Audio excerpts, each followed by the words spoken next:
Françaises, Français, mes chers compatriotes, depuis quelques semaines, notre pays fait face à la propagation d'un virus, le Covid-19, qui a touché plusieurs milliers de nos compatriotes. Nous sommes nombreux à avoir écouté le discours du président de la République jeudi dernier.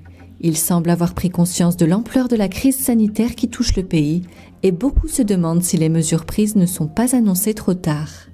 Donc vous habitez bien dans l'Oise, on est d'accord ? Le gouvernement français dit prendre les précautions nécessaires pour ralentir la propagation de l'épidémie du coronavirus à travers le pays.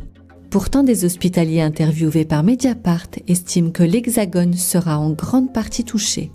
Non, les mesures ne sont pas bonnes, elles sont dramatiquement insuffisantes. Il suffit de comparer tout ce que font les principaux pays touchés. C'est assez peu surprenant puisque la France fait vraiment figure d'un des pires élèves de la planète, si c'est le pire, dans la gestion de cette crise, ce qui fait que la crise est terminée en Chine et qu'elle est maintenant localisée en France, Espagne, Italie, Suisse. Selon des hospitaliers, chaque jour l'établissement se remplit de nouveaux malades, s'éloignant ainsi du stade 2 de la stratégie du gouvernement. La région Hauts-de-France atteint déjà ses limites en réanimation.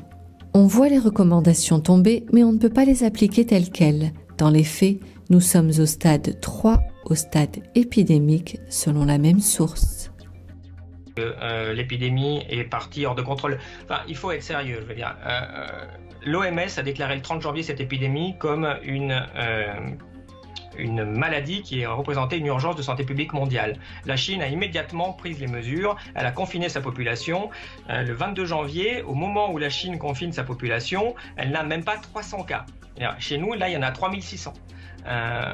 Et ils sont très largement sous-estimés parce que le gouvernement n'arrive plus à faire les tests comme il devrait le faire. Donc si on les faisait bien, il y en aurait déjà à tout le moins 10-20 000 sur des tests aujourd'hui et des personnes qui ont le virus beaucoup plus.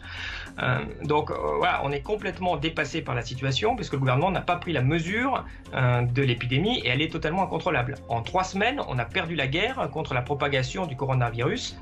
La Chine l'a gagné. Quand la Chine l'a gagné, on a tous ces images d'une Chine qui confine la population d'une région entière qui est la taille de la France, qui désinfecte les rues et qui au final arrive à maintenir l'épidémie et elle est quasiment finie là-bas pour le moment, 80 000 cas, 3 000 morts. Je répète, ils ont agi à 300 cas. Donc on voit très bien l'énorme retard qu'on a là-dedans. Quand ils ont fait ça, nos experts chez nous, qui ne sont pas des experts, parce que les experts sont à l'évidence en Chine et pas en Europe, sont des mandarins, et on s'est foutu de la gueule des Chinois en disant regardez tout ce radam qu'ils ont fait, au total il n'y a que 3000 morts, c'est pas grand-chose, c'est même pas une grippe.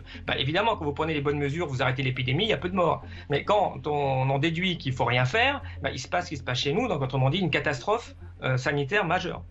Et on voit qu'on est toujours très très loin de faire ce qui est nécessaire. On voit très bien que le gouvernement et même le président Macron ne met absolument pas ses actes en action avec ses paroles. Il a dit fort justement hier que c'est la pire crise depuis la grippe de 1918. C'est une urgence sanitaire. On voit que, Castaner vient de dire qu'on peut encore aller manifester, même si c'est pas bien. Mais ces gens sont vraiment dramatiquement incompétents.